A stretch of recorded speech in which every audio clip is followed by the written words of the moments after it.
ഇന്ന് നമ്മൾ ചാമ അരി അഥവാ ലിറ്റിൽ മില്ലറ്റ് വെച്ചിട്ടുള്ള ഹെൽത്തി ആയിട്ടുള്ള ഒരു പുട്ടാണ് ഉണ്ടാക്കുന്നത്. അപ്പോൾ ഇതുപോലെ മില്ലറ്റ്സ് ദിവസവും ഭക്ഷണത്തിൽ ഉൾപ്പെടുത്തി കഴിഞ്ഞാൽ ജീവിതശൈലി രോഗങ്ങളായ പ്രഷർ, ഷുഗർ, കൊളസ്ട്രോൾ ഒക്കെ നമുക്ക് ഒരു പരിധിവരെ കൺട്രോൾ ചെയ്യാൻ പറ്റും. അപ്പോൾ ഈ ചാമ അരി വെച്ചിട്ട് നമുക്ക് പുട്ട് മാത്രമല്ല ദോശ, അതുപോലെ ചപ്പാത്തി, പിന്നെ കഞ്ഞിയൊക്കെ ഉണ്ടാക്കാൻ പറ്റും. അപ്പോൾ ഇതൊക്കെ പല സൂപ്പർ മാർക്കറ്റുകളിലും ഇന്ന് ലഭിക്കുന്നതാണ്. നമ്മൾ ഈ ചാമ, തിന, അതുപോലെ ബജ്ര, കോഡോ, മില്ലറ്റ്, അങ്ങനെ നിങ്ങൾക്ക് സൂപ്പർ മാർക്കറ്റിൽ പോയി കഴിഞ്ഞാൽ മില്ലറ്റ്സിൻ്റെ ആ ഒരു സെക്ഷൻ തന്നെ ഉണ്ടാകും. അപ്പോൾ അതിൽ തന്നെ നിങ്ങൾക്ക് സെലക്ട് ചെയ്തിട്ട് വാങ്ങിക്കാൻ പറ്റും. അപ്പോൾ തീർച്ചയായിട്ടും എല്ലാവരും ഇത് ഭക്ഷണത്തിൽ ഉൾപ്പെടുത്താനൊന്ന് പ്രത്യേകിച്ച് ശ്രദ്ധിക്കുക. ചാമ അരി വെച്ചിട്ട് എല്ലാ ആൾക്കാരും ചോറ് വരെ ഉണ്ടാക്കാറുണ്ട്. പക്ഷേങ്കിൽ ഞാൻ ഇതുവരെ അത് ട്രൈ ചെയ്തിട്ടില്ല. പുട്ടും അതുപോലെ നമ്മൾ കഞ്ഞിയൊക്കെ ട്രൈ ചെയ്യാറുണ്ട്.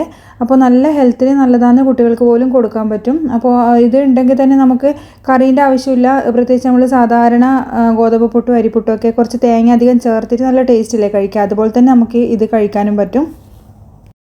അപ്പോൾ നമുക്ക് ഹെൽത്തി ആയിട്ടുള്ള ചാമ അരി വെച്ചിട്ടുള്ള പുട്ട് എങ്ങനെ തയ്യാറാക്കുന്ന നോക്കാം. അപ്പോൾ നമ്മളിവിടെ ഒരു കപ്പ് ചാമ അരി എടുത്തിട്ടുണ്ട്. അപ്പോൾ ഇതൊരു ഏകദേശം ഒരു 6 മുതൽ 8 മണിക്കൂർ വരെ കുതിർത്ത് വെച്ചതാണ്. അപ്പോൾ നിങ്ങളുടെ അടുത്ത് എത്ര ആൾക്കാരുണ്ട് അതിനനുസരിച്ചിട്ട് അളവൊക്കെ എടുക്കുക. അപ്പോൾ ഞാനിവിടെ എടുത്തത് ഒരു കപ്പാണ്.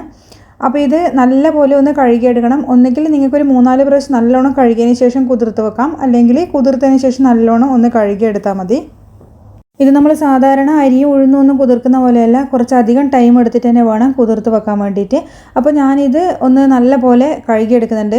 3-4 പ്രാവശ്യം കഴുകിയതിന് ശേഷം കുതിർത്ത് വെച്ചതാണ്. എന്നിട്ട് ലാസ്റ്റ് ഒന്നും കൂടി നല്ലോണം ഒന്ന് കഴുകിയതിന് ശേഷം ഇതുപോലെ അരിപ്പയിലേക്കൊന്ന് ഊറാനിട്ടിട്ടുണ്ട്. അപ്പോൾ നമ്മൾ സാധാരണ പുട്ടൊക്കെ ഉണ്ടാക്കുന്ന അരിപ്പുട്ട് ഉണ്ടാക്കുന്നില്ല, അതുപോലെ തന്നെ നമ്മൾ വീടുകളിൽ അരി തലേന്ന് കുതിർത്ത് വെച്ചിട്ട് രാവിലെ ഇതുപോലെ അരിപ്പയിലിട്ടിട്ട് പുട്ടുണ്ടാക്കാറുണ്ടല്ലോ, അതുപോലെ തന്നെ കേട്ടോ ഇതും ചെയ്യുന്നത്.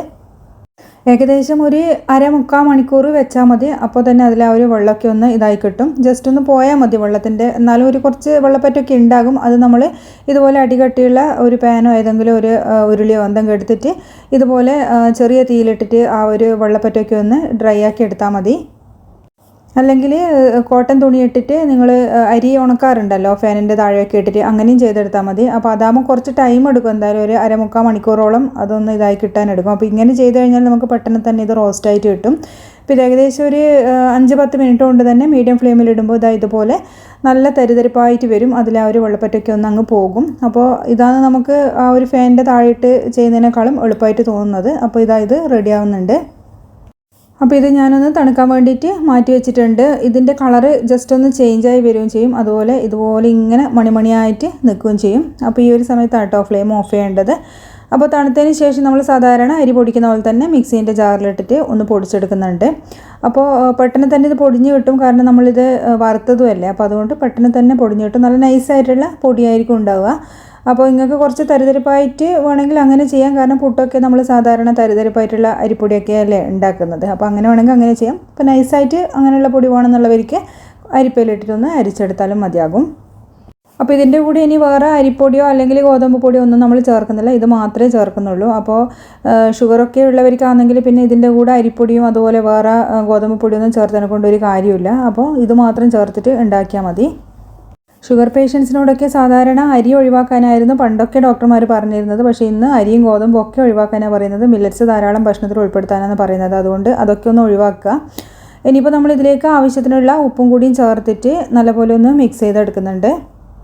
ഒന്നുകിൽ ഈ പൊടിയിലേക്ക് ഉപ്പിട്ടിട്ട് ഒന്ന് ഇതുപോലെ മിക്സ് ചെയ്തെടുക്കാം, അല്ലെങ്കിൽ നിങ്ങൾ കുഴക്കാൻ വെള്ളം എടുക്കുമല്ലോ, അപ്പോൾ ആ വെള്ളത്തിൽ ഉപ്പ് ചേർത്ത് അലിയിച്ചിട്ട് ആ വെള്ളം ചേർത്തിട്ട് ഇതങ്ങ് കുഴച്ചെടുത്താൽ മതി.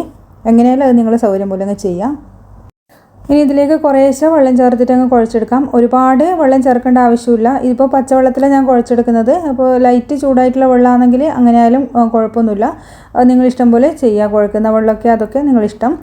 അതുപോലെ തന്നെ നമ്മളിതാ കുറേശ്ശെ വെള്ളം ഒഴിച്ചിട്ട് ഇതുപോലെ ഒന്ന് കുഴച്ചെടുക്കുന്നുണ്ട്. ഒരുപാട് വെള്ളം ഒറ്റയടിക്കങ്ങ് ഒഴിക്കണ്ട. അപ്പോൾ പിന്നെ ഒരുപാടങ്ങ് നനഞ്ഞിട്ട് ചിലപ്പോൾ നമുക്ക് പുട്ട് ആ ഒരു സമയത്ത് ഉണ്ടാക്കുന്ന സമയത്ത് ആ കുറ്റിയിൽ നിന്നൊക്കെ വീഴാൻ ബുദ്ധിമുട്ടായിരിക്കും. അപ്പോൾ അതുകൊണ്ട് കുറേശ്ശെ വെള്ളം ഒഴിച്ചിട്ട് ഇതുപോലെ ഒന്ന് കുഴച്ചെടുക്കണം.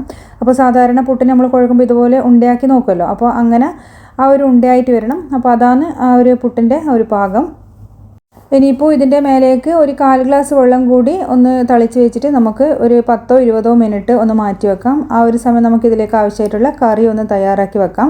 അപ്പോൾ ഇതുപോലെ ചെയ്താലെന്ന് പറഞ്ഞു കഴിഞ്ഞാൽ ഈ ഒരു പുട്ടിന് മാത്രമല്ല, നമ്മൾ അരിപ്പുട്ടിനൊക്കെ ഇതുപോലെ ചെയ്ത് കഴിഞ്ഞാൽ ഈ ഒരു പൊടീൻ്റെ ക്വാണ്ടിറ്റി വർദ്ധിക്കുകയും ചെയ്യും. അതുപോലെ തന്നെ കുറച്ച് സമയം അധികം എടുക്കുമ്പോൾ നല്ല സോഫ്റ്റായിട്ട് പുട്ട് കിട്ടുകയും ചെയ്യും.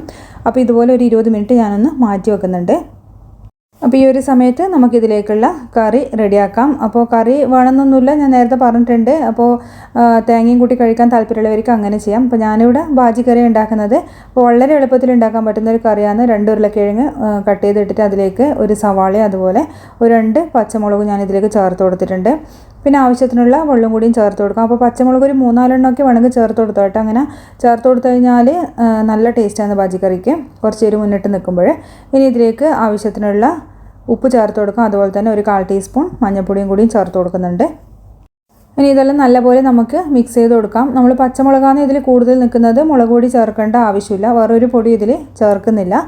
ഇനിയിപ്പോൾ കുക്കർ വിസിൽ വെച്ചിട്ട് നമുക്കിതൊന്ന് വേവിച്ചെടുക്കാം. അപ്പോൾ ഏകദേശം ഒരു 3 വിസിൽ മീഡിയം ഫ്ലെയിമിലിട്ടിട്ടാണ് ഞാനിത് വേവിച്ചെടുത്തത്. അപ്പോൾ പെട്ടെന്ന് വെന്തുടയുന്ന ഉരുളക്കിഴങ്ങായിരുന്നു. അപ്പോൾ അതുകൊണ്ട് അത്രയും എനിക്ക് വേണ്ടി വന്നിട്ടില്ല കുക്കിംഗ് ടൈം. എന്നിട്ട് നമ്മളിതാ ഇതുപോലെ നല്ലോണം ഒന്ന് ഉടച്ചു കൊടുക്കുന്നുണ്ട്. അപ്പോൾ ഉരുളക്കിഴങ്ങ് എല്ലാം നല്ലപോലെ ഒന്ന് ഉടച്ചു കൊടുക്കുക. അതുപോലെ കഷ്ണങ്ങൾ നിൽക്കണമെന്നുണ്ടെങ്കിൽ കുറച്ച് കഷ്ണങ്ങൾ അതിൽ നിങ്ങൾക്ക് വെക്കുകയും ചെയ്യാം ഉരുളക്കിഴങ്ങിൻ്റെ. അതുപോലെ ഇതിലേക്ക് ആവശ്യത്തിനുള്ള കറിവേപ്പില നമുക്കൊന്ന് ഇട്ട് കൊടുക്കാം. അതുപോലെ കുറച്ച് മല്ലിച്ചപ്പും കൂടി ചേർത്ത് കൊടുക്കുന്നുണ്ട്. അപ്പോൾ ഇത് രണ്ടും ഉണ്ടെങ്കിൽ ചേർത്ത് കൊടുക്കുക. ഇനിയിപ്പോൾ മല്ലിച്ചപ്പ് ഇല്ലെങ്കിലും കുഴപ്പമൊന്നുമില്ല. അപ്പോൾ അതിൻ്റെ ഒരു ടേസ്റ്റ് നിൽക്കുമ്പോൾ നല്ല നമുക്ക് കൂട്ടാൻ നല്ല രുചി തന്നെയായിരിക്കും. അപ്പോൾ അതുകൊണ്ട് ചേർത്ത് കൊടുത്തത് മാത്രമേ ഉള്ളൂ. എന്നിട്ട് വീണ്ടും നല്ലപോലെ ഇതൊന്ന് മിക്സ് ചെയ്ത് കൊടുക്കുന്നുണ്ട്. അതുപോലെ ഇതിൻ്റെ പ്രത്യേകത എന്ന് പറയുമ്പോൾ വളരെ പെട്ടെന്ന് നമുക്ക് റെഡിയാക്കാൻ പറ്റും. നമ്മളിതിൽ തേങ്ങയോ അതുപോലെ തേങ്ങാപ്പാലൊന്നും ചേർക്കുന്നില്ല. ചില ആൾക്കാർ തേങ്ങയൊക്കെ അരച്ച് ചേർക്കുമല്ലോ, അപ്പോൾ നമ്മൾ അതൊന്നും ചേർക്കുന്നില്ല. ഈ ഒരു സമയത്ത് നോക്കുന്ന സമയത്ത് നമുക്കിതിലേക്ക് കുറച്ച് ഉപ്പ് കുറവുണ്ടായിരുന്നു. അപ്പോൾ അതും കൂടി ചേർത്തിട്ട് വീണ്ടും ഒന്ന് മിക്സ് ചെയ്ത് കൊടുക്കുന്നുണ്ട്. അപ്പോൾ ഇത്രയേ ഉള്ളൂ കേട്ടോ. ഇനി നമ്മൾ കുക്ക് ചെയ്യുന്ന ആവശ്യമൊന്നുമില്ല. അതായത് നമ്മളിനി തിളപ്പിക്കുകയൊന്നും ചെയ്യാണ്ട് ഇതിലേക്ക് കടുകും കറിവേപ്പിലയും വറ്റൽമുളകും കൂടി ഒന്ന് വറുത്തിട്ടാൽ മതി. അപ്പോൾ ഇത്ര പെട്ടെന്ന് തന്നെ റെഡിയാക്കാൻ പറ്റുന്ന ഒരു ബാജിക്കറിൻ്റെ റെസിപ്പിയാണ്. അപ്പോൾ ട്രൈ ചെയ്യാൻ മറക്കരുത് ആരും. ഇനി നമുക്ക് പുട്ടുണ്ടാക്കാൻ തുടങ്ങാം. അപ്പോൾ ഇതാ നമ്മൾ നേരത്തെ മേലെ വെള്ളം ഒഴിച്ച് വെച്ചിട്ടുണ്ടായിരുന്നല്ലോ. അപ്പോൾ ഇത് നല്ലോണം ഒന്ന് കുതിർന്ന് കിട്ടിയിട്ടുണ്ട്. അപ്പോൾ എല്ലാം കൂടി വീണ്ടും ഒന്ന് മിക്സ് ചെയ്ത് കൊടുക്കാം. അപ്പോൾ ഈ ഒരു സമയം നോക്കുമ്പോൾ നല്ല സോഫ്റ്റ് ആയിരിക്കും കേട്ടോ. പൊടിയൊക്കെ നല്ല സോഫ്റ്റ് ആയിട്ട് കിട്ടും. ഇനിയിപ്പോൾ സാധാരണ നമ്മൾ അരിപ്പുട്ട് ഉണ്ടാക്കുമ്പോഴും നിങ്ങൾ ഇതുപോലെ ഒന്ന് ചെയ്ത് കൊടുത്ത് നോക്ക്.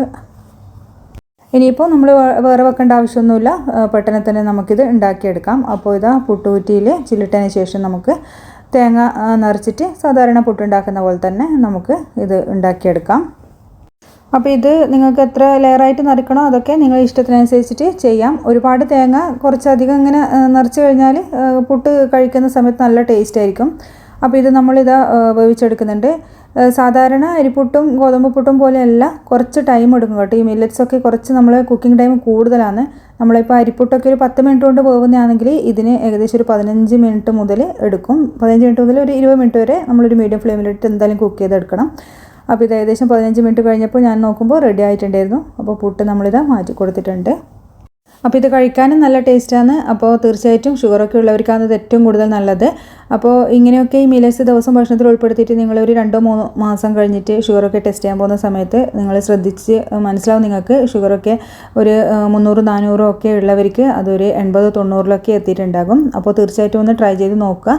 അപ്പോൾ അതുപോലെ ഡയറ്റും അതുപോലെ അങ്ങനെയുള്ള കാര്യങ്ങളൊക്കെ ഒന്ന് ശ്രദ്ധിക്കുക. വെജിറ്റബിൾസും ഫ്രൂട്ട്സും ഒക്കെ സാലഡ്സ് അങ്ങനെയൊക്കെ നിങ്ങൾ ഭക്ഷണത്തിൽ ഒരുപാട് ഉൾപ്പെടുത്തുക, അരി ഭക്ഷണത്തിനേക്കാളും. പിന്നെ അതുപോലെ എക്സസൈസ് ചെയ്യാം. അങ്ങനെയൊക്കെ ചെയ്ത് കഴിഞ്ഞാൽ ഷുഗറൊക്കെ നന്നായിട്ട് കുറയും. അപ്പോൾ സ്ട്രെച്ചിങ് എക്സസൈസൊക്കെ ഇതിന് വളരെ നല്ലതാണ്. അതുപോലെ തന്നെ ചിയാ സീഡ് വെള്ളത്തിൽ കലക്കിയിട്ട് കുടിച്ചു കഴിഞ്ഞാലും ഈ ഷുഗറൊക്കെ കുറയാൻ നല്ലതാണ്. അപ്പോൾ ട്രൈ ചെയ്യാൻ മറക്കരുത്. ചാനൽ ആദ്യമായിട്ട് കാണുന്നവരാണെങ്കിൽ വീഡിയോ നിങ്ങൾക്ക് ഉപകാരമാവുന്നതാണെങ്കിൽ നിങ്ങൾ തീർച്ചയായിട്ടും സബ്സ്ക്രൈബ് ചെയ്യാനും ഷെയർ ചെയ്യാനും ലൈക്ക് ചെയ്യാനും മറക്കരുത്. ഇനി അടുത്ത വീഡിയോയിൽ നമുക്ക് വേറൊരു റെസിപ്പിയുമായിട്ട് കാണാം. താങ്ക്